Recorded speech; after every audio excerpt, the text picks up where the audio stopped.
এবং নদী তীরবর্তী অঞ্চলের সার্বিক নিরাপত্তা নিশ্চিতকরণে নিরলসভাবে দায়িত্ব পালন করছে। অবৈধ কর্মকাণ্ড প্রতিরোধ এবং নৌপথের নিরাপত্তায় নিয়মিত টহল, যৌথ এবং সাঁড়াশি অভিযান পরিচালনা করছে এই বাহিনী। আসন্ন পবিত্র ঈদুল আজহা 2025 উপলক্ষে বাংলাদেশ কোস্টগার্ড দক্ষিণ জোন ভোলার ইলিশা, খেয়াঘাট, ভেদুরিয়া, নাজিরপুর, চৌমুহনী, লক্ষ্মীপুরের মজু চৌধুরীর হাট, আলেকজান্ডার, বরিশালের ডিসি হাট, বরিশাল, উলানিয়া, পুরাতন হিজলা, পটুয়াখালীর আলিপুর, পটুয়াখালী, কালাপাড়া, বাউশিয়া, নোয়াখালীর তমরুদ্দিন, রামনেওয়াজ এবং বরগুনা জেলার কাঠছিড়া সহ পাথরঘাটার গুরুত্বপূর্ণ লঞ্চ, খেয়া, ফেরিঘাট সমূহে জননিরাপত্তা প্রদানের লক্ষ্যে বিশেষ টহল, জনসচেতনামূলক মাইকিং, লিফলেট বিতরণ, সন্দেহজনক ব্যক্তি ও নৌযান সমূহে তল্লাশি এবং যাত্রীদের ব্যাগ স্ক্যান সহ অন্যান্য নিরাপত্তামূলক কার্যক্রম পরিচালনা করে আসছে।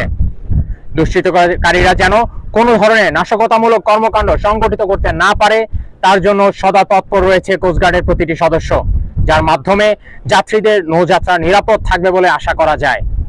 কোস্টগার্ডের এই কার্যক্রম দিন-রাত 24 ঘন্টা অব্যাহত আছে এবং ঈদুল আজহা পরবর্তী যাত্রী সাধারণের নৌযাত্রা নিরাপদ রাখতে উক্ত কার্যক্রম চলমান থাকবে। ধন্যবাদ।